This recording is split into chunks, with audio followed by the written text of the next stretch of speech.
accidente destapó la verdad, mi prometida me traicionaba con mi propio hermano y la niña que criaba no era mía, en el juicio lo perdieron todo y ella acabó suplicando clemencia.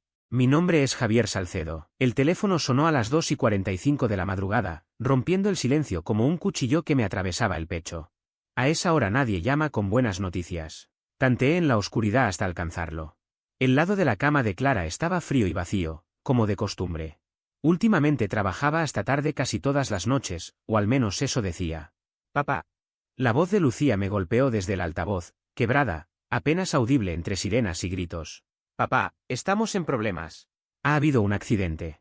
Sentí la sangre convertirse en hielo. ¿Dónde estás? ¿Te lastimaste? En la ruta 9, cerca del viejo molino. Mamá recogió a un tipo del bar y él iba conduciendo, su voz se rompió en sollozos. Hay policías por todos lados, papá. Encontraron drogas en el coche y un arma. Me puse los vaqueros a toda prisa, con el teléfono entre el hombro y la oreja. Quédate exactamente donde estás. No hables con nadie hasta que llegue. 20 minutos después me encontré al borde de lo que parecía una zona de guerra. Luces rojas y azules pintaban la noche con tonos infernales. Mi camioneta Toyota se veía diminuta entre ambulancias y patrullas esparcidas por el asfalto. El olor a gasolina y caucho quemado impregnaba el aire. Vi primero a Lucía, envuelta en una manta, sentada en el parachoques trasero de una ambulancia. Su cabello estaba manchado de sangre y el brazo izquierdo sujeto con un cabestrillo improvisado. Se veía tan pequeña, tan frágil, mi niña, la misma que solía treparse a mi regazo cuando había tormentas. Corrí hacia ella, con mis botas triturando los vidrios rotos. Me abrazó y por un instante volvió a ser esa niña de 7 años. Estoy bien, papá. Solo son cortes y moretones. Pero mamá, señaló hacia otra ambulancia. Sobre una camilla, Clara yacía inconsciente, el rostro pálido bajo la mascarilla de oxígeno. Su vestido de diseñador estaba rasgado y manchado de sangre. Incluso así, seguía siendo hermosa. Esa misma belleza había sido mi condena hacía 22 años. Se golpeó fuerte en la cabeza cuando el coche volcó, susurró Lucía. Los médicos no saben cuándo despertará. Entonces una sombra se proyectó sobre nosotros. Alcé la vista y vi a la inspectora Marta Serrano, una vieja conocida del instituto. En aquella época se apellidaba Morrison y era capitana del equipo de baloncesto. Ahora vestía un uniforme y una expresión dura que me heló el estómago. Javier Salcedo, dijo, sin rodeos. Necesitamos hablar. Me incorporé lentamente, manteniendo una mano en el hombro de mi hija. ¿Mi familia estará bien? Tu hija se recuperará. Tu esposa lanzó una mirada hacia la ambulancia. Es demasiado pronto para saberlo. Pero no es de eso de lo que tenemos que hablar. Me condujo hasta una patrulla, donde un hombre esposado aguardaba en el asiento trasero. Incluso desde fuera del coche se notaba que era más joven que yo, quizá de unos 30 y tantos, con un atractivo pulido, de esos que salen en anuncios de colonia. Su camisa cara estaba desgarrada, con manchas de sangre en el cuello, y aún así llevaba una sonrisa insolente, como si posara para una foto policial que planeaba enmarcar. Te presento a Alejandro Torres, dijo Marta. Conducía el BMW de tu esposa cuando salió de la carretera. Encontramos 2 onzas de cocaína en la guantera y un revólver calibre .38 en su chaqueta. El mundo se me inclinó. No lo entiendo. Clara no conoce a nadie así. La risa de Marta fue amarga. ¿De verdad lo crees, Javier? Tu esposa lleva 3 años sacando a este tipo de la cárcel. Es su contacto de emergencia, su abogada, se detuvo al ver mi cara. ¿De verdad no lo sabías? Las piezas encajaron como un rompecabezas de cristales rotos, las noches de trabajo, las llamadas misteriosas, la distancia gélida con la que me trataba, la ropa cara que yo no podía costear con mi sueldo de ingeniero, las facturas de tarjeta que siempre manejaba ella sola. ¿Cuánto tiempo? Pregunté con la voz áspera. Lo suficiente, respondió Marta, ahora con un tono compasivo, el que se usa para dar un diagnóstico mortal. Lo siento, Javier. Volví la vista hacia mi esposa inconsciente, luego hacia mi hija herida, y finalmente hacia el hombre esposado, que seguramente había estado acostándose con ella mientras yo trabajaba jornadas de 60 horas para mantener la casa. ¿Quieres saber quién es realmente ese tipo? Añadió Marta. Siéntate, Javier. Esto solo va a empeorar. El hospital olía a desinfectante y sueños rotos. Llevaba 3 días viviendo en la sala de espera, sobreviviendo a base de café de máquina y la determinación que nace cuando no queda nada más. Lucía había sido dada de alta tras un día de observación, pero Clara seguía en coma inducido mientras reducían la inflamación cerebral. Los médicos hablaban con frases medidas sobre lesiones traumáticas y optimismo cauteloso, pero yo podía leer entre líneas, tal vez nunca despertara, y si lo hacía, ya no sería la misma mujer que me había engañado durante años. Lucía estaba a mi lado, con el portátil en las rodillas, supuestamente escribiendo un trabajo para la universidad. Pero más que a la pantalla, miraba constantemente hacia la habitación de su madre. Papá, hay algo que necesito decirte. La miré de verdad por primera vez en días. A sus 20 años, tenía los pómulos afilados de su madre y mi terquedad marcada en la mandíbula. Era hermosa, brillante, el mejor reflejo de ambos. El simple hecho de imaginar que esta tormenta pudiera destrozarla me encendía una rabia que me hacía querer golpear las paredes. Dime, hija. Cerró el portátil y me miró con seriedad. Mamá está con él desde que yo iba en secundaria. Con Alejandro. Y no es el primero. El café en mi estómago se transformó en ácido. ¿Cómo que no es el primero? Ha habido otros. Yo trataba de hacerme la que no veía nada, pero era evidente, llamadas extrañas, reuniones interminables, fines de semana en los que desaparecía y volvía con joyas nuevas. Recordé los pendientes de diamantes que Clara había lucido en nuestra cena de aniversario. Me había dicho que eran un bono del bufete. Yo me había sentido orgulloso de su supuesto éxito. ¡Qué ingenuo! ¿Por qué nunca me lo contaste? Pregunté. Los ojos de Lucía se llenaron de lágrimas. Porque esperaba que parara. Porque no quería ser yo la que destruyera la familia. Porque tenía 17 años y estaba aterrada, sin saber qué hacer. La abracé fuerte, aspirando el aroma de su champú, el mismo que usaba desde la secundaria. Nada de esto es tu culpa. ¿Me entiendes? Nada. Lo sé, pero... Sin peros. Tu madre tomó sus decisiones. Yo tomé las mías al no ver lo evidente. Tú solo trataste de sobrevivir en medio de todo. Nos quedamos en silencio un rato, observando a las enfermeras cruzar con sus carpetas y sus gestos decididos. Hasta que Lucía volvió a hablar. Papá, hay otra cosa. Es sobre el tío Ramón. Mi hermano Ramón era 5 años menor que yo. Había logrado convertirse en un abogado corporativo exitoso, vivía en una enorme casa en las afueras con su esposa perfecta y 2 hijos que parecían sacados de un catálogo. Desde siempre había sido el orgullo de la familia, obtenía las mejores notas, conseguía becas completas, mientras yo apenas sobrevivía entre la universidad comunitaria y la escuela técnica. Nuestros padres nunca lo dijeron abiertamente, pero yo lo sabía, valoraban más su despacho en la esquina de un rascacielos que mi título en ingeniería. ¿Y qué pasa con él? Ha estado llamando mucho al teléfono de mamá, incluso antes del accidente. Un escalofrío me recorrió la espalda. ¿Cómo sabes eso? Lucía, con la voz temblorosa, respondió. Cuando recogí el bolso de mamá antes de que se la llevaran los paramédicos, el teléfono no dejaba de sonar. Sacó el móvil de su mochila, un iPhone elegante, con una funda de diseñador que seguramente valía más que mi presupuesto mensual de alimentos. La pantalla estaba rota, pero seguía funcionando.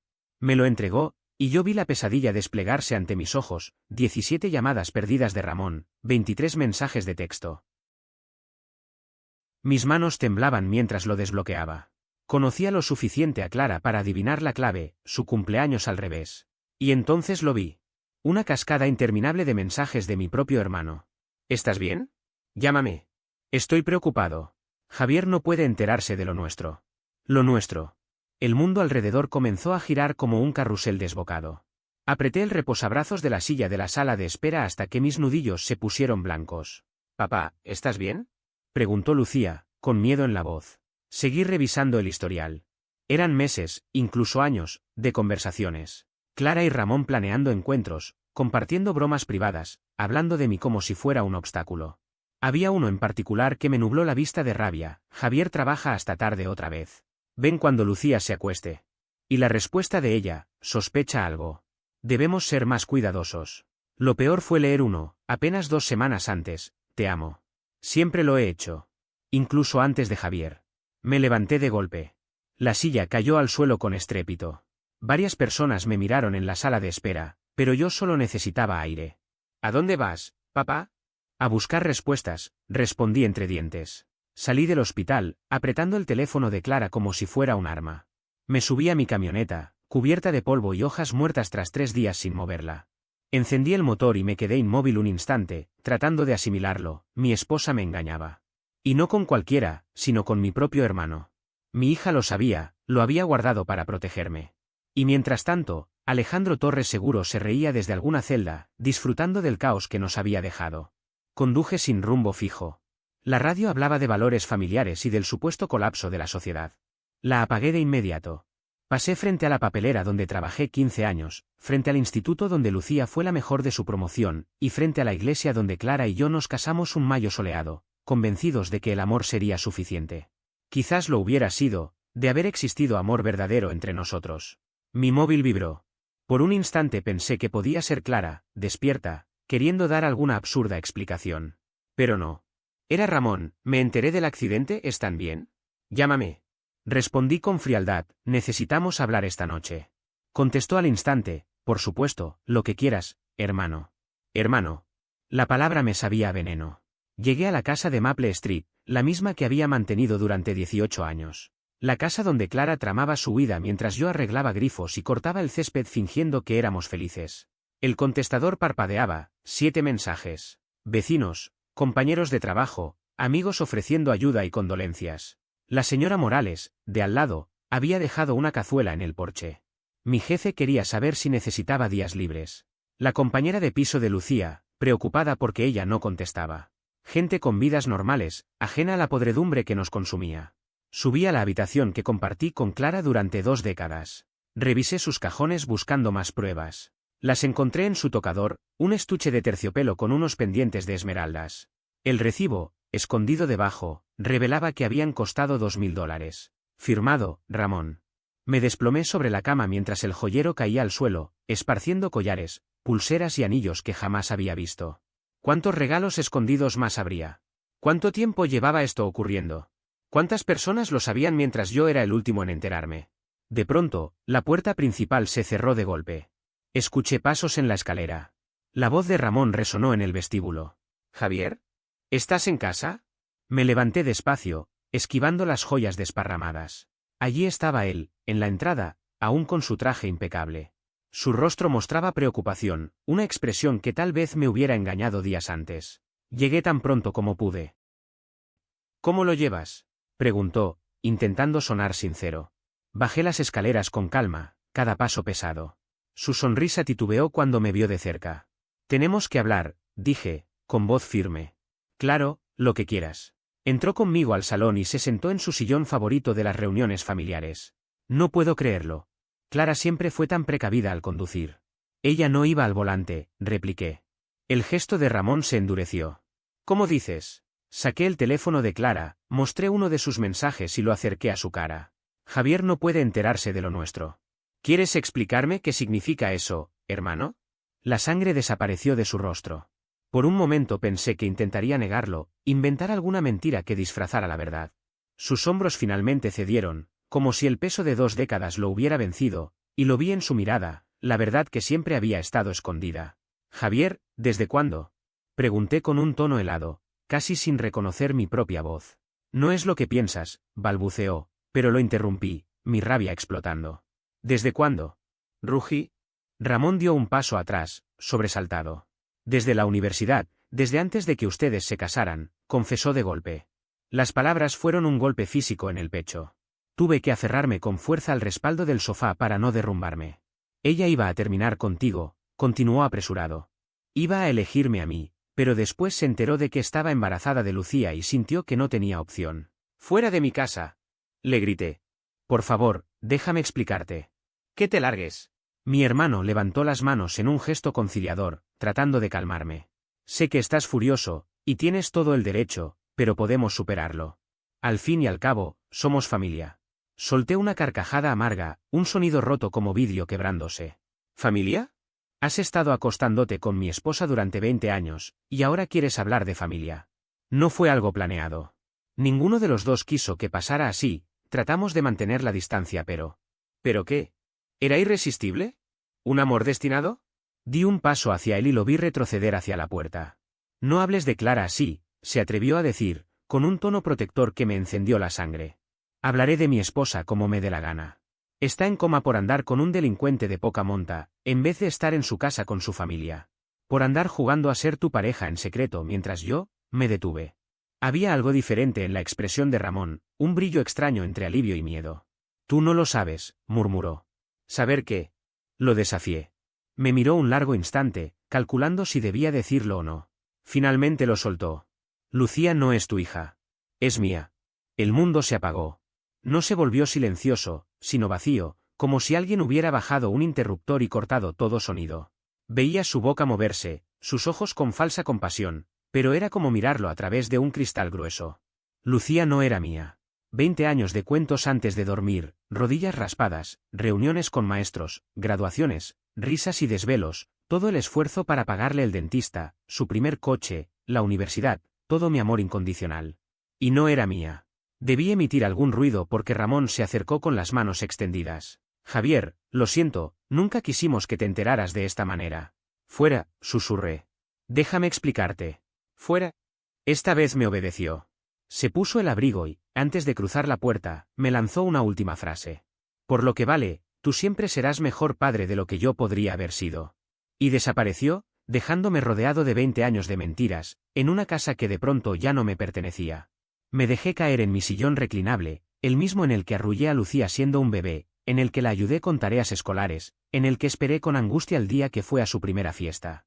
Todo aquello se sentía como una farsa. Como si yo hubiera sido el tonto que pagó las cuentas mientras el verdadero hogar se formaba a mis espaldas. El teléfono sonó. El nombre de Lucía en la pantalla. Papá, estoy en el hospital. Mamá despertó. Fui a verla. Clara parecía diminuta en la cama blanca, conectada a máquinas que emitían pitidos y zumbidos constantes. La mitad de su rostro estaba cubierta de moretones y su cabello oscuro se pegaba al cojín del hospital, pero sus ojos estaban abiertos, siguiéndome con temor mientras me acercaba. Lucía estaba sentada junto a ella, sujetándole la mano. Me miró y, por un instante, vi reflejados mis propios ojos, o quizá no eran míos nunca. Hola, papá. El médico dice que va a recuperarse. Sin daños cerebrales permanentes. Asentí en silencio. Clara pasó la mirada de Lucía a mí y noté el destello de pánico, sabía que yo ya lo sabía. Javier, dijo con voz ronca, recién liberada del tubo de respiración. Gracias a Dios que estás aquí. ¿Estamos solos? Le pregunté a Lucía. Sí, aunque las enfermeras pasan cada 15 minutos. Voy a buscar un café para darles un momento. Besó a su madre en la frente, me abrazó y salió. Me senté en la silla junto a la cama. Clara me observaba como un animal acorralado. ¿Qué recuerdas? Pregunté. Fragmentos. Estábamos en el bar de Murphy. Alejandro Torres estaba borracho, pero insistió en conducir. Yo, debí detenerlo. ¿Está en la cárcel? La interrumpí con frialdad. Tenía cocaína, armas ilegales, cargos por conducción temeraria. Su audiencia de fianza es mañana. Tengo que ayudarlo, es mi cliente. No, mi voz la cortó como un cuchillo. Lo único que tienes que hacer es quedarte aquí y reflexionar sobre lo que has hecho. Se estremeció. Saqué su teléfono del bolsillo y lo dejé sobre la mesa. La pantalla rota brillaba bajo la luz del hospital. Leí todos tus mensajes. El color se esfumó de su rostro. ¿Puedo explicarlo? Ah, sí. ¿Explicar por qué mi hermano te escribe mensajes de amor? ¿Por qué encontré joyas escondidas en tu cajón? ¿Por qué se han estado viendo en hoteles mientras yo trabajaba como un esclavo para sostener esta vida? Las lágrimas comenzaron a rodar por sus mejillas. Nunca quise que lo descubrieras así. Ni de ninguna otra manera, ¿verdad? Es complicado, Javier. No lo entiendes. Me incliné hacia ella. Hazme entender, entonces. Explícame cómo pudiste engañarme 20 años. Cómo permitiste que yo criara a la hija de otro mientras tú y Ramón se reían a mis espaldas. Se quebró y dejó escapar un sollozo seco. ¿Lucía te lo dijo? Ramón me lo confesó cuando lo enfrenté con tus mensajes. Me acerqué a la ventana. Afuera, familias normales vivían problemas normales. Yo había desperdiciado 2 décadas en una mentira. 20 años, Clara. 20 años siendo un tonto. Pero tú la amas, y ella te adora. La biología no cambia eso. Tienes razón, le respondí con calma.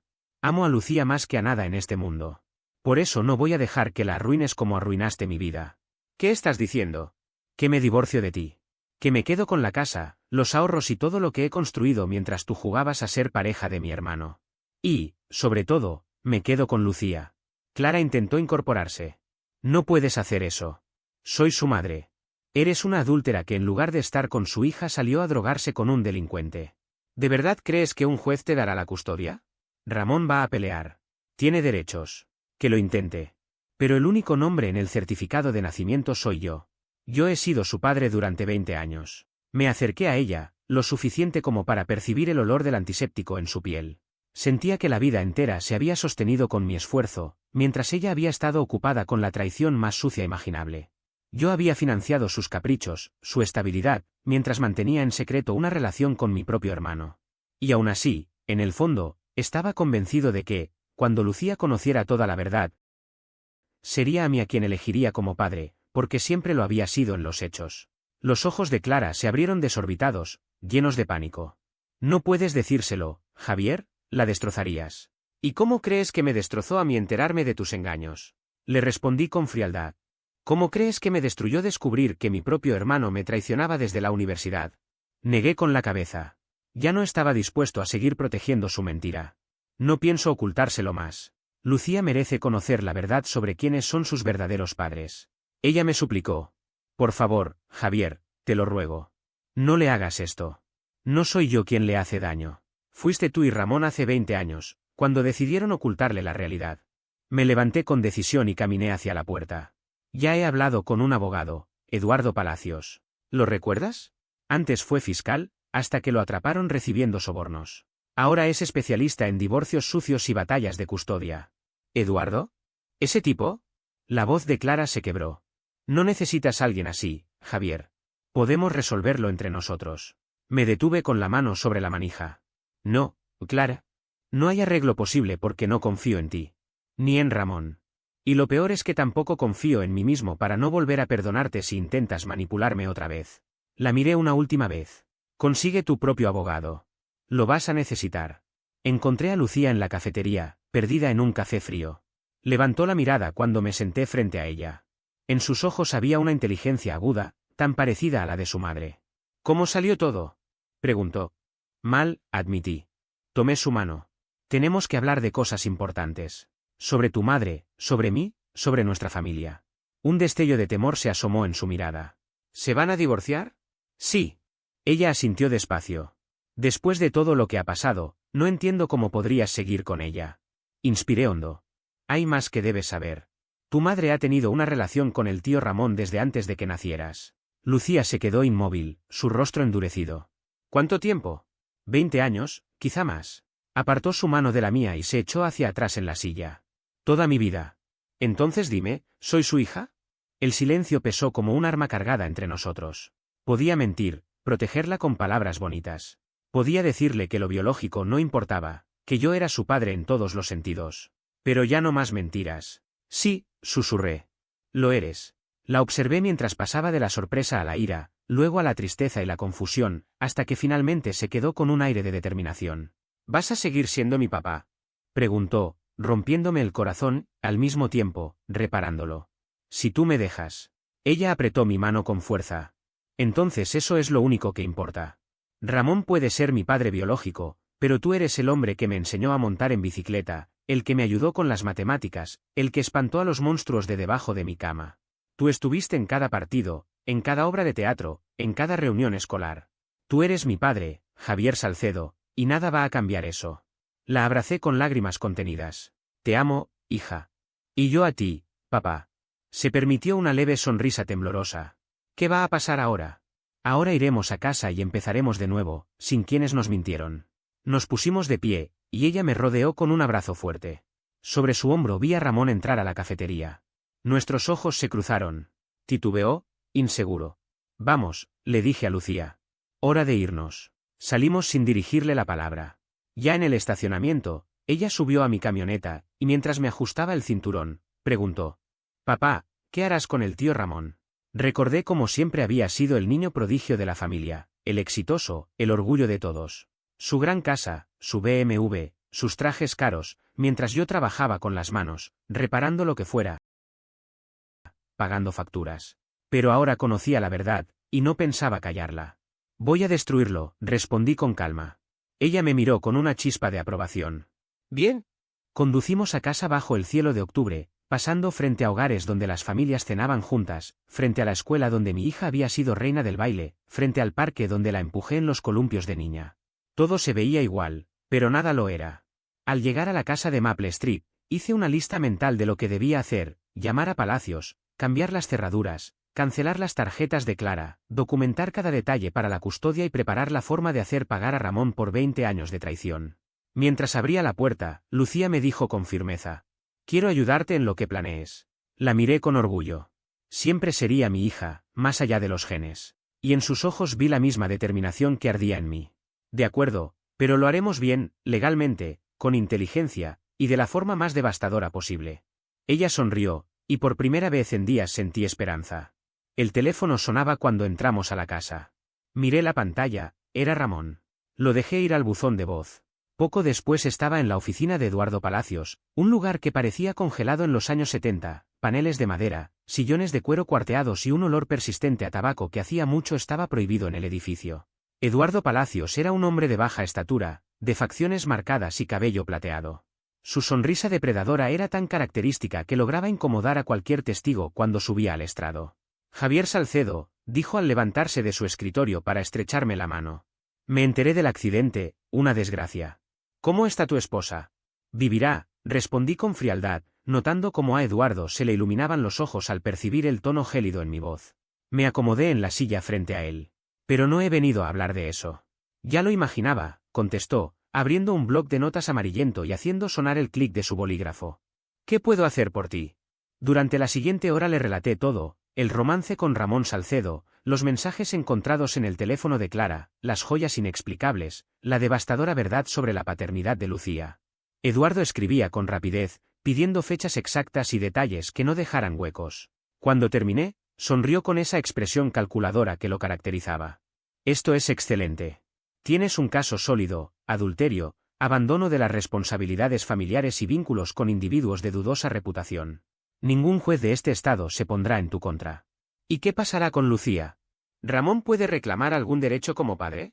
Eduardo soltó una carcajada seca. Podría intentarlo, pero tendría que reconocer 20 años de adulterio y engaños. Además, ha estado pagando la manutención a su propio hermano todo este tiempo. Quedara como un mentiroso o como un tonto.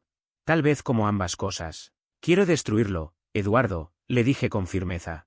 Profesional, personal y totalmente. Eso costará más, replicó, inclinándose hacia atrás en su silla. Pero puede hacerse. Ramón es socio en Brennan Mitchell y Associates, un bufete corporativo que cuida obsesivamente su imagen. No les agradará verse envueltos en un escándalo. Haz lo que sea necesario. El monto que me pidió me hizo dudar, pero aún así extendí el cheque.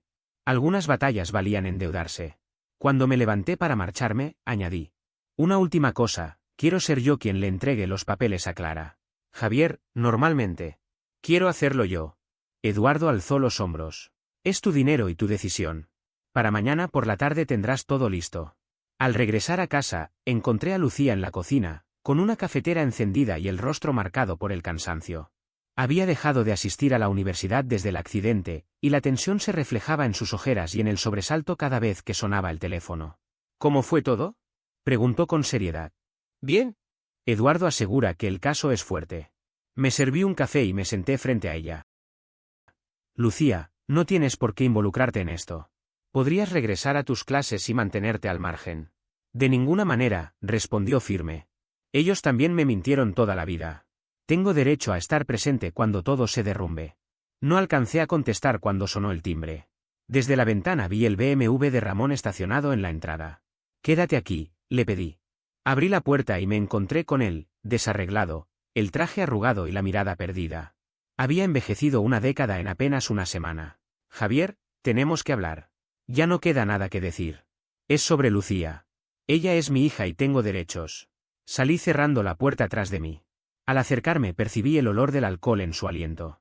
Perdiste todo derecho el día que decidiste mentirle durante 20 años. Mientras yo pagaba su comida, su ropa y sus estudios, tú jugabas a ser el tío ejemplar al lado de mi esposa. Quise decírselo, pero Clara no me dejó.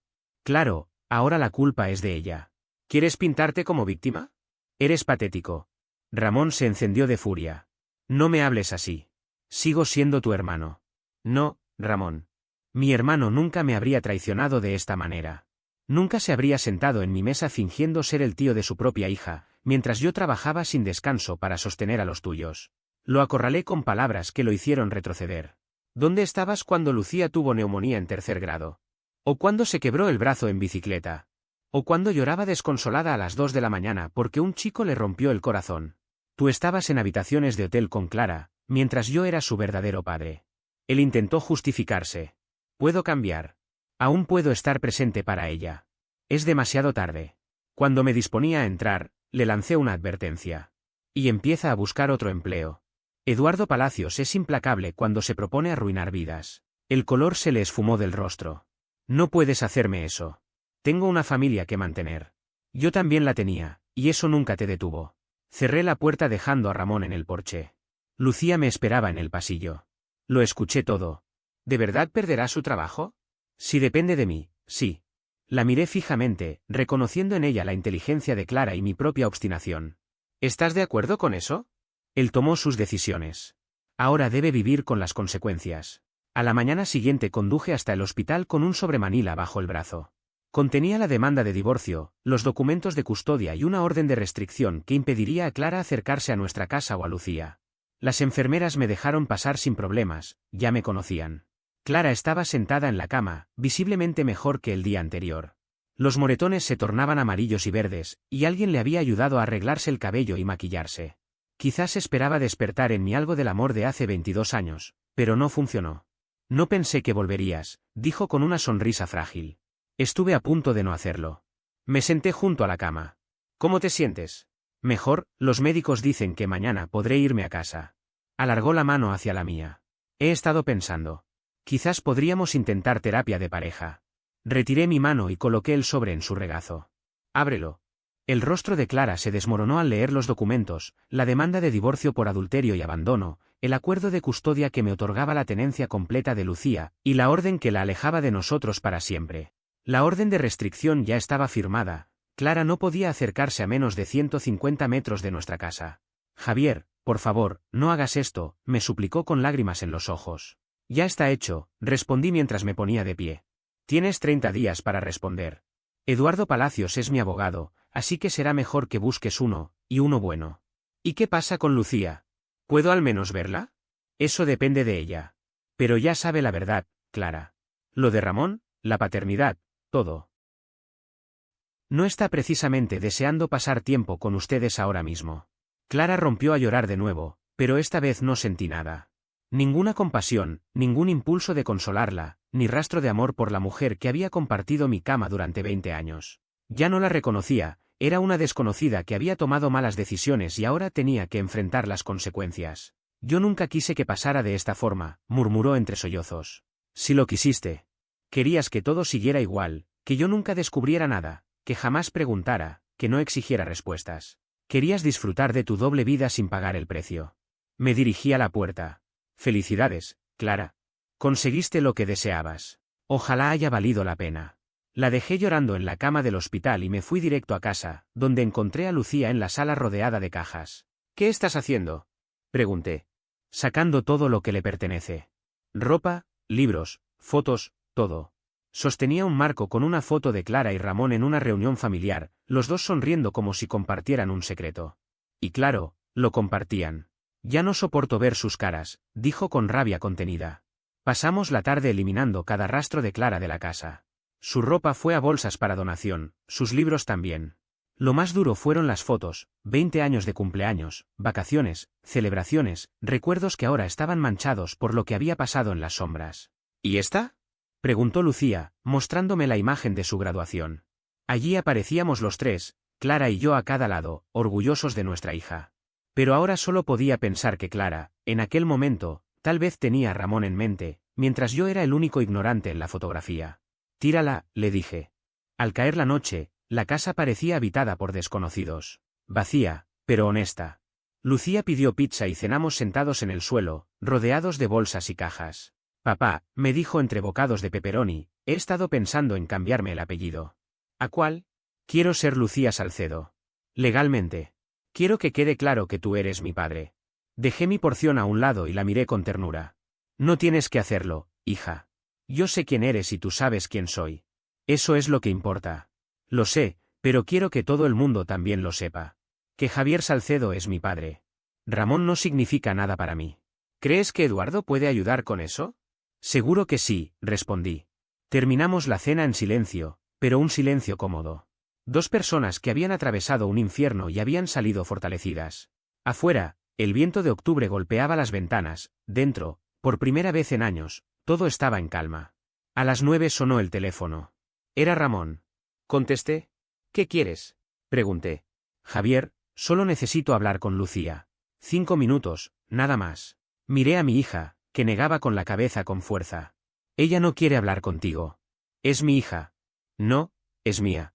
El certificado de nacimiento lo dice, el acuerdo de custodia lo dice. Y lo más importante, ella también lo dice. Guardé silencio un instante y luego añadí. Por cierto, ¿cómo va el trabajo? Escuché que tu bufete está enfrentando ciertos cambios.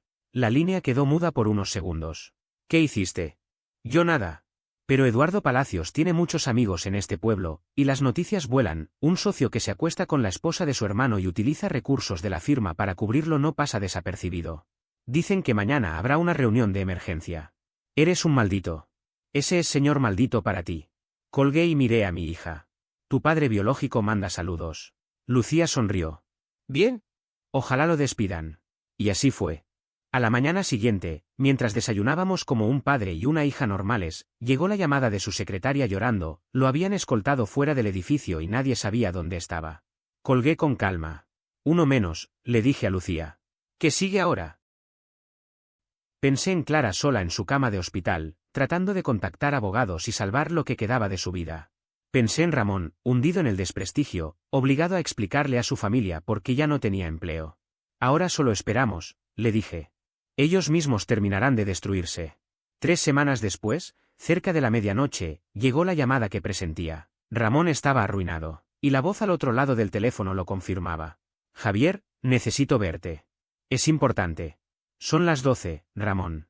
Lo que tengas que decir puede esperar. No. Estoy afuera. Corrí la cortina, su BMW estaba en mi entrada, con el motor encendido y los faros iluminando la oscuridad. Incluso desde la ventana se veía hecho un desastre, ropa arrugada, cabello desordenado, tambaleante aunque estuviera sentado. Salí con un abrigo. El aire de octubre era frío, cargado con el olor de hojas muertas. Ramón bajó del coche y el hedor a whisky se notaba a metros. Estás hecho polvo, le dije. Y me siento peor, respondió, apoyándose en el auto para no caer. Karen me dejó, se llevó a los niños y volvió con su madre. Un instante de compasión cruzó por mi mente, pero 20 años de traición bastaron para sofocarlo. Lo lamento, dije, aunque sin convicción. No, no lo lamentas. Te alegra verme sufrir. Tienes razón. Me alegra.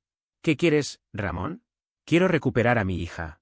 Quería dejarle claro a Ramón que ya no había lugar para sus ilusiones. Quiero formar parte de la vida de Lucía, insistió, con un tono cargado de súplica y frustración.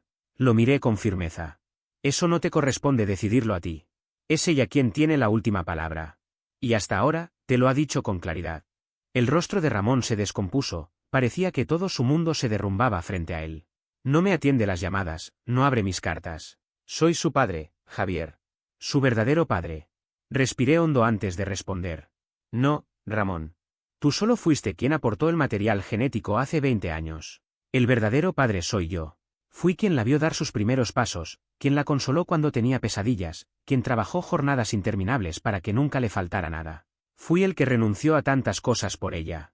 Tú, en cambio, eras simplemente el que se metía en la cama de mi esposa a escondidas. Su expresión cambió, la vergüenza se transformó en furia. Enderezó los hombros como si quisiera recuperar algo de orgullo. ¿De verdad crees que eres mejor que yo? ¿Más decente? ¿Más justo? No te diste cuenta de nada en 2 décadas. ¿Qué clase de hombre vive engañado tanto tiempo? Sentí un golpe directo al pecho. Sus palabras eran veneno, pero contenían una verdad incómoda. Había sido ciego, sí. Había preferido creer en una familia que, en el fondo, ya no existía. Sin embargo, ese dolor me había convertido en alguien distinto. Comprendí que no era la víctima débil que él imaginaba. Ser víctima me había dado la fuerza para transformarme en alguien que sabía defenderse y contraatacar. Soy el tipo de hombre que confía en quienes ama, dije despacio, midiendo cada palabra. El que pasó noches enteras trabajando para que su familia estuviera bien, el que creyó que su esposa y su propio hermano eran personas con valores. Me acerqué aún más, mirándolo directamente a los ojos. Pero ya no soy ese hombre, Ramón. Y ahora vas a descubrir quién soy en realidad. ¿Qué se supone que significa eso? Preguntó, aunque en su voz ya había un rastro de miedo. Esbocé una sonrisa helada. Él retrocedió, como si mi simple gesto fuese una amenaza más poderosa que cualquier palabra. Significa que apenas estoy comenzando. Has perdido tu trabajo, a tu esposa, a tus hijos, aún conservas tu licencia de abogado, tu reputación, tu dignidad. Pero eso, créeme, También se puede esfumar. Se removió incómodo, intentando mantener una fachada de autoridad. Javier, por favor, aléjate de mi casa.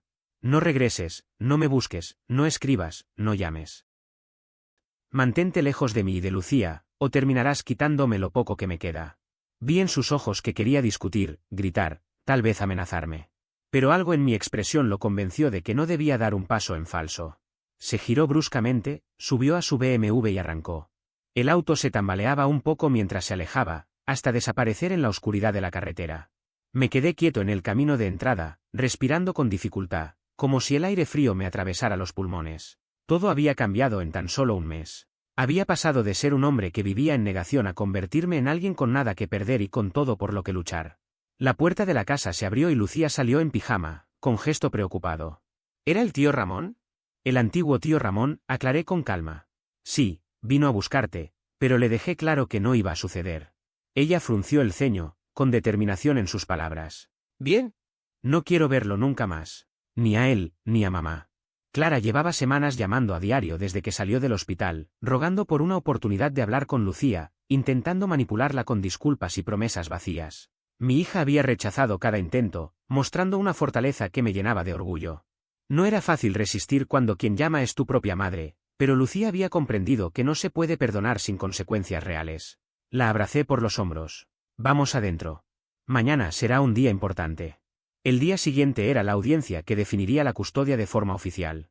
Eduardo Palacios, mi abogado, me había dicho que sería un trámite, que Clara no iba a pelear, pero yo necesitaba que quedara escrito en cada papel y cada sello judicial. Al llegar al juzgado me sorprendió ver el lugar abarrotado. La historia de los Salcedo ya era un espectáculo público.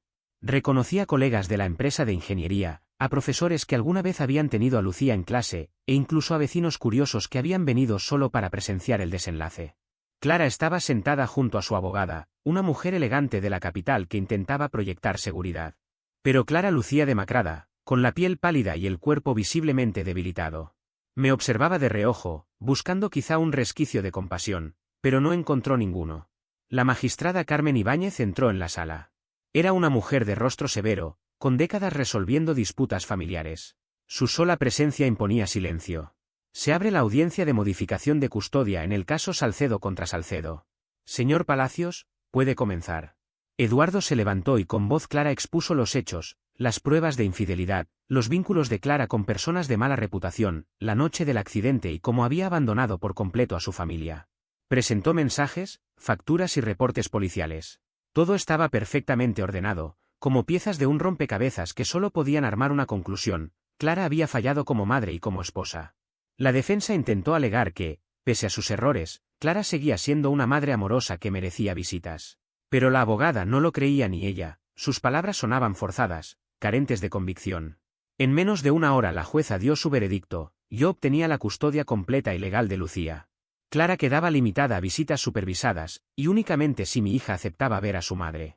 Además, la orden de restricción se volvía permanente. La magistrada se inclinó hacia adelante, mirándola con severidad.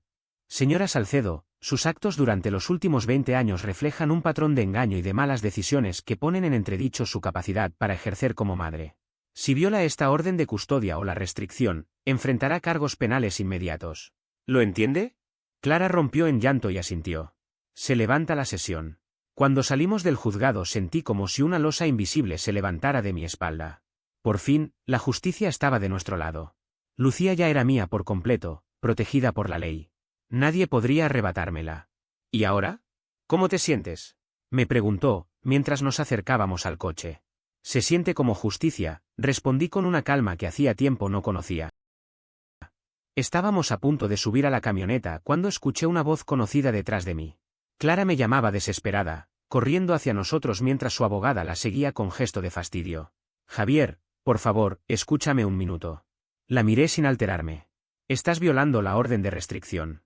Lo sé, dijo con voz temblorosa, pero necesito que entiendas. Se detuvo a unos pasos, lo suficientemente lejos como para no parecer amenazante, pero lo bastante cerca para suplicar. Sus ojos estaban llenos de angustia, como si en esa súplica dependiera su vida entera.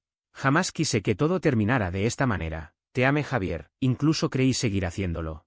Pero la verdad era distinta, lo que Clara había amado no era a mí, sino la estabilidad, la seguridad y la comodidad que yo le ofrecía, la forma en que mi esfuerzo le permitió llevar una doble vida sin que nadie sospechara. Abrí la puerta de la camioneta para que Lucía subiera y, mientras encendía el motor, lo dije con firmeza. Si de verdad me hubieras amado, no habrías pasado 20 años acostándote con mi hermano. Ella intentó justificarse, como tantas veces antes, no estaba planeado que durara tanto.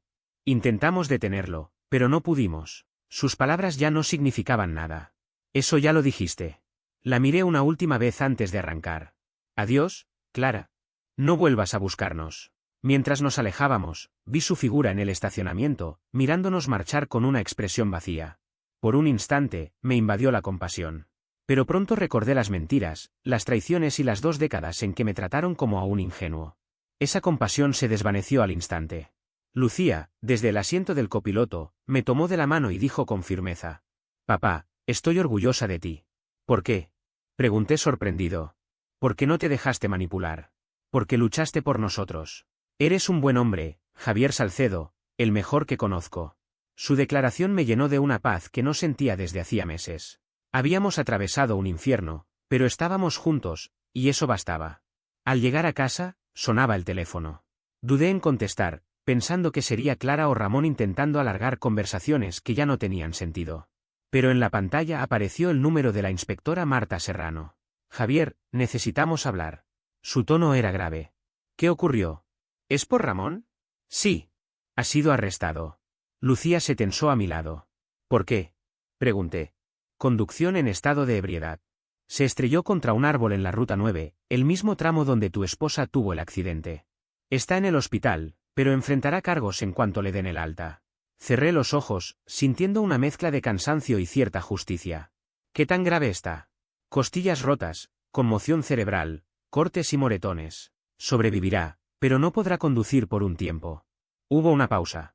«Javier, había algo más. Llevaba un arma sin registrar cuando lo encontramos». Mi satisfacción se transformó en un frío resentimiento. «¿Creen que venía hacia aquí?» «No lo sabemos, pero por seguridad, tendremos un patrullero frente a tu casa esta noche». Colgué y miré a mi hija. «Ramón está en el hospital. Accidente de coche». «¿Está bien?», preguntó con indiferencia. «¿Vivirá?» «Bien. No quiero que muera antes de sufrir un poco más». Sus palabras habrían sorprendido a cualquier otro, pero a mí me llenaron de orgullo. Había entendido que no todos merecen perdón y que buscar justicia no es un error. Esa noche vimos películas viejas, compartiendo palomitas como 2 sobrevivientes de una guerra que jamás pedimos. Afuera, la patrulla permanecía en la entrada, recordándonos que la batalla no había terminado. Pero, por primera vez en 2 décadas, yo no temía al futuro. Clara estaba fuera de nuestras vidas y Ramón enfrentaba lo que merecía. Al acostar a Lucía, como no lo hacía desde que era niña, me preguntó con ojos brillantes: «Papá, ¿qué pasará ahora? Ahora volveremos a vivir. Regresaremos al trabajo, a la universidad, y seremos una familia, una verdadera familia esta vez». «¿Solo los 2? «Solo nosotros». «¿Está bien así?» Ella sonrió. «Es perfecto». Apagué la luz y pasé por la habitación vacía donde antes estaba el tocador de Clara. El espacio parecía más grande, más limpio, como si también la casa respirara al fin. Sabía que llegarían nuevos desafíos. Ramón saldría del hospital, Clara intentaría romper la orden de restricción, y la gente murmurarían a mis espaldas. Pero ya no me importaba. Aprendí la diferencia entre ser víctima y ser tonto, y no volvería a ser ninguno de los dos. Esa noche dormí profundamente, sin secretos ni arrepentimientos, con mi hija segura bajo el mismo techo y mis enemigos lejos. 3 días después del arresto de Ramón, mientras preparaba café y Lucía se alistaba para su regreso a la universidad, alguien golpeó con violencia la puerta principal. A través de la mirilla vi a Alejandro Torres en el porche. Estaba irreconocible, flaco, con un aire desesperado, la ropa elegante sustituida por jeans gastados y una chaqueta de cuero. Sus ojos transmitían una locura que helaba la sangre. «Lucía, sube a tu habitación y cierra la puerta», ordené en voz baja. «Papá, ¿qué ocurre? Hazlo ahora». Escuché sus pasos en la escalera mientras Alejandro golpeaba de nuevo. «Sé que estás ahí, Salcedo. Tenemos que hablar». Marqué el 911 con el corazón acelerado y me dirigí a la ventana. Alejandro caminaba de un lado a otro, nervioso y con gestos que revelaban que estaba drogado. Una y otra vez metía la mano en el bolsillo de la chaqueta. «Soy Javier Salcedo, 247 Maple Street. Alejandro Torres está en mi propiedad, violando sus condiciones de libertad bajo fianza. Creo que está armado». Unidades en camino, señor. Permanezca dentro y aléjese de las ventanas, respondió la operadora. Él me oyó hablar y buscó mi silueta. Su rostro se torció de rabia. Me destruiste la vida. Me quitaste todo. Me aparté del cristal, observando desde las cortinas cómo sacaba un objeto del bolsillo. No era un arma de fuego, sino una palanca metálica. Y con ella empezó a destrozar mi camioneta, parabrisas roto, capó abollado, cada golpe costándome miles de dólares. ¿Dónde diablos están los policías?, murmuré, viendo cómo arruinaba mi vehículo. Cuando terminó con la camioneta, volvió su atención hacia la casa. Probó primero abrir la puerta principal con brusquedad, pero al no conseguirlo se movió hacia la parte trasera de la casa. Todo estaba en silencio hasta que un estruendo me hizo estremecer. El cristal de la ventana de la cocina, justo la que quedaba encima del fregadero, había sido destrozado. En ese instante comprendí que ya no podía seguir viviendo como víctima. No más miedo, no más resignación. Abrí el armario del pasillo y agarré con fuerza el bate de béisbol que guardaba para emergencias. El corazón me latía con violencia, pero mis pasos eran firmes cuando avancé hacia la cocina. Al llegar, vi a Alejandro Torres atascado a medio cuerpo, luchando por entrar. Sus piernas colgaban torpemente y sus brazos buscaban impulso para incorporarse. En cuanto me vio, el pánico se reflejó en sus ojos. Intentó retroceder, pero ya era tarde, había quedado encajado. ¿A dónde crees que vas?, le pregunté con una voz más serena de lo que esperaba, aunque por dentro hervía. Alejandro soltó un gruñido, y con rabia desenfundó la palanca de hierro que traía. La movió con violencia hacia mi cabeza. Apenas tuve tiempo de reaccionar, me agaché instintivamente y descargué el bate sobre su muñeca. No fue suficiente para romper huesos, pero sí para que soltara el arma al instante. Su alarido de dolor resonó en la cocina, seguido de la caída brusca de su cuerpo al desplomarse hacia los arbustos del exterior. En medio de la confusión, comenzaron a escucharse sirenas que se acercaban a toda velocidad. Alejandro también lo notó. El miedo lo empujó a levantarse de golpe y salir corriendo, lanzándose hacia la espesura del bosque que rodeaba mi casa. Corría con la desesperación de alguien que sabía que cada segundo definía sus últimas bocanadas de libertad. Apenas medio minuto después, el frente de mi casa se iluminó con las luces rojas y azules de las patrullas. 3 coches policiales llegaron con los agentes desenfundando sus armas. La inspectora Marta Serrano encabezaba el grupo. Sus ojos recorrieron de inmediato los daños en la cocina, el vidrio roto y la palanca en el suelo. Negó con la cabeza con una mezcla de fastidio y cansancio. ¿Dónde está?, preguntó con firmeza. Corrió hacia el bosque, probablemente rumbo al viejo camino de Tala, le respondí, aún jadeando por la tensión. Ella tomó la radio y comenzó a lanzar órdenes rápidas, coordinando la persecución. En pocos minutos, una docena de agentes se desplegaron entre los árboles. Los perros rastreadores estaban en camino, y sobre nuestras cabezas, un helicóptero comenzó a girar, bañando con su reflector la negrura del bosque. 2 horas después lo encontraron. Alejandro se había escondido en una cabaña de caza abandonada, a varios kilómetros. No estaba desarmado. Llevaba encima una pistola calibre 22 y varias dosis de metanfetamina, suficiente como para probar que llevaba días en un frenesí autodestructivo. La inspectora Serrano observó cómo los técnicos recogían pruebas en mi cocina. Sus palabras fueron contundentes. Está acabado. Tiene 3 antecedentes graves, múltiples delitos encima y además violó su fianza. Será un milagro que salga de prisión antes de cumplir 50 años. Asentí en silencio, sabiendo que ella tenía razón. ¿Qué buscaba? Quise saber. Venganza, seguramente. Este tipo de hombres no tolera la humillación. Su abogado le había dicho que el testimonio de Clara era clave para el acuerdo de culpabilidad. Cuando ella dejó de cooperar, decidió culparte a ti por arruinarle todo. El ambiente comenzó a calmarse después de que se lo llevaran. Entonces Lucía bajó las escaleras, observando los destrozos con una serenidad sorprendente para su edad. Bueno, dijo con calma, parece que vamos a necesitar una ventana nueva en la cocina, un parabrisas para la camioneta, y de paso, otra puerta principal. Recorrí la cocina con la mirada. El caos era absoluto, vidrios esparcidos por el suelo, huellas de barro en el marco, el aire impregnado de ese olor metálico de los objetos recién rotos. Lo único que pensé es que el seguro tendría que cubrir casi todo. «Papá, ¿estás bien?», me preguntó ella de pronto. Esta vez me tomé un momento para reflexionar antes de contestar. Un mes atrás, algo así me habría quebrado, la invasión de mi hogar, la amenaza a mi hija, el miedo de no poder protegerla. Sin embargo, esa noche lo que sentía era distinto. Estaba cansado, sí, pero al mismo tiempo había un extraño alivio dentro de mí. Estoy bien, hija. Mejor que bien. Porque esta vez no tuvimos que vivir con miedo. La rodeé con mi brazo, atrayéndola hacia mí.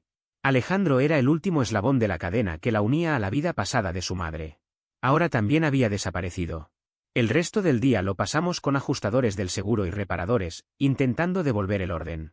Al anochecer, la ventana ya estaba cubierta con tablas, la puerta reforzada y mi camioneta camino al taller. Lucía preparó la cena y yo, sentado en la mesa, comencé a revisar la correspondencia acumulada, facturas, publicidad, y entre ellas, una carta del abogado de Ramón Salcedo pidiendo una reunión por asuntos familiares. La rompí en dos y la lancé a la basura sin abrirla. Lucía colocó frente a mí un plato de espaguetis humeantes. Se quedó en silencio unos segundos hasta que retomó lo que había estado meditando. Papá, he estado pensando en lo que dijiste sobre no tener miedo. Sí, ¿qué pasa con eso? Respondí. Creo que estoy lista para verla. A mamá. Solo una vez. La miré con seriedad. En sus ojos había una determinación firme. ¿Estás completamente segura? Sí. Necesito hablar con ella cara a cara. Que sepa lo que siento, que entienda lo que hizo con nosotros. Y necesito despedirme de verdad. Respiré hondo y asentí. Está bien, mañana mismo llamaré a su abogada y fijaremos un encuentro. 3 días después nos presentamos en la oficina de Eduardo Palacios. Era un lugar neutral, seguro para ambas partes. Clara llegó acompañada de su abogada, con un aire de nerviosismo y esperanza mezclados. Había perdido peso, y sus raíces grises quedaban visibles bajo el tinte, pero todavía conservaba esa belleza que me había cautivado 22 años atrás. Nos sentamos frente a ella. Eduardo abrió una libreta y comenzó a tomar notas. El silencio reinó varios segundos, tan denso que casi podía tocarse. Fue Lucía quien lo rompió. Quise verte, dijo con calma, porque necesito que me escuches. Clara se inclinó hacia adelante, con los ojos brillantes. Lucía, cariño, me alegra tanto que... No he terminado, interrumpió mi hija con voz firme. Durante 20 años me mentiste. Me dejaste creer que Javier Salcedo era mi padre biológico mientras tú mantenías una relación con el verdadero. Permitiste que lo quisiera, que confiara en él y que lo considerara familia, cuando en realidad nos traicionaba cada día. El rostro de Clara se quebró. Solo intentaba protegerte. No, mamá. Te protegías a ti. Querías tenerlo todo, la seguridad de tu matrimonio con papá, la emoción de tu aventura con Ramón y una hija que nunca sospechara nada. La voz de Lucía se volvió aún más firme, casi cortante, pues ahora lo sospecho todo. Y no, no te malinterpretes, lo entiendo perfectamente. Entiendo que eres egoísta, que fuiste deshonesta y que, en lo más esencial, fallaste como madre. Las palabras de mi hija llenaron la sala como un golpe seco. Yo observaba en silencio, orgulloso y dolido a la vez, viendo cómo por fin ella se liberaba del peso que había cargado tantos años. Lucía se levantó con decisión. Su voz, firme pero cargada de dolor, retumbó en la sala. Javier Salcedo es mi padre en todo lo que realmente importa. Él fue quien me cuidó, quien me dio amor y se sacrificó por mí. Tú solo eres la mujer que me trajo al mundo y que pasó 20 años mintiéndome. Clara, con lágrimas en el rostro, intentó responder, pero Lucía no había terminado. No quiero volver a verte. No quiero que me llames, ni que me escribas, ni que intentes acercarte a mí de ninguna forma. Para mí, estás muerta. Con esas palabras, tomó su bolso y, sin mirar atrás, se marchó de la sala de conferencias. Yo di un paso para seguirla, pero me detuve en la puerta y miré a Clara. ¿La escuchaste? Mantente lejos de nosotros, para siempre. Ella me miró a través de su llanto. Javier, por favor, ella es lo único que me queda. Eso debiste pensarlo hace 20 años, le respondí, antes de dejarla sola, hundida en su miseria. Al salir, la luz del sol de octubre me cegó por un instante. Encontré a Lucía esperando junto a mi camioneta. El parabrisas ya había sido reemplazado y casi no quedaba rastro del daño que Alejandro Torres había causado en su ataque. En pocos días, el vehículo luciría como nuevo, como si nada hubiera pasado. ¿Cómo te sientes?, le pregunté. Libre, respondió ella, con una sonrisa débil. Por fin libre. Condujimos de regreso por las calles de nuestra ciudad, pasando frente a los lugares donde se había desarrollado nuestra vieja vida, y donde ahora empezaba una completamente distinta. La casa de la calle Maple seguía igual por fuera, pero dentro ya nada era lo mismo. Las mentiras se habían derrumbado, los secretos estaban expuestos y quienes nos habían traicionado habían quedado reducidos a ruinas. Esa noche, mientras veíamos las noticias en la sala, sonó el teléfono. Dudé en contestar, pero el número era desconocido. Al responder, una voz formal se presentó. Señor Salcedo, habla la doctora Ana Beltrán del Centro Médico de Men. Lo llamo por Ramón Salcedo. El corazón me dio un vuelco. ¿Qué ocurre con él? Me pidió que lo contactara. Sus lesiones tras el accidente de auto resultaron más graves de lo que imaginábamos. Hay una hemorragia interna que no detectamos a tiempo. Le queda muy poco, quizá unas horas. Sentí una mezcla imposible de emociones, rabia, una amarga satisfacción, y muy en el fondo, una chispa del cariño que alguna vez tuve por mi hermano. ¿Quiere verlo?, continuó la doctora. Y también a Lucía. Dice que tiene algo importante que decirle. Lucía, que escuchaba a mi lado de la conversación, negó con fuerza. Yo transmití su decisión sin dudar. Dígale que no. Ya dijimos todo lo que teníamos que decir. Señor Salcedo, por favor, él sufre mucho, insistió ella. Y nosotros también sufrimos 20 años, corté en seco antes de colgar. Me volví hacia Lucía. ¿Estás segura? Completamente, contestó ella, acurrucándose a mi lado en el sofá. Él eligió su camino. Ahora debe morir con esas decisiones. Ramón falleció 3 horas después, solo, en una habitación de hospital. 4 días más tarde se celebró el funeral, pero ni Lucía ni yo asistimos. Preferimos pasar esa mañana en la playa, caminando por la escarpada costa de Men y hablando de lo que vendría. Ella terminaría sus estudios y cumpliría su sueño de ser maestra. Yo seguiría en la firma de ingeniería hasta jubilarme, y luego viajaría un poco, visitando lugares que siempre había postergado. Construiríamos una vida nueva, basada en la verdad y no en la traición. Mientras caminábamos junto a las olas, Lucía apretó mi mano. «Papá, ¿te arrepientes de algo?» Guardé silencio unos segundos antes de contestar. Clara estaba sola y acabada. Ramón se había ido sin redención. Alejandro cumpliría décadas entre rejas. Yo había ejecutado mi justicia con paciencia y precisión. No, hija, le dije finalmente. No me arrepiento. Quizá no haya sido bonito, pero fue lo justo. Ella asintió, con una madurez que ya no me sorprendía. Entonces, sigamos adelante. Al regresar, la brisa del mar aún impregnaba nuestra ropa y el cielo otoñal parecía encenderse en tonos de fuego. Esta vez, en lugar de sentirnos perseguidos por el pasado, caminábamos ligeros. No necesitábamos monumentos ni puertas cerradas para recordarnos lo que habíamos superado, lo llevábamos en la piel, en cada paso hacia adelante. No entramos a la casa como víctimas ni como fugitivos de la traición. Lo hicimos como sobrevivientes que habían ganado la batalla. El futuro estaba abierto, y aunque no sabíamos con certeza qué nos esperaba, teníamos algo que ellos jamás podrían arrebatarnos, la libertad de elegir, día a día, construir una vida en paz.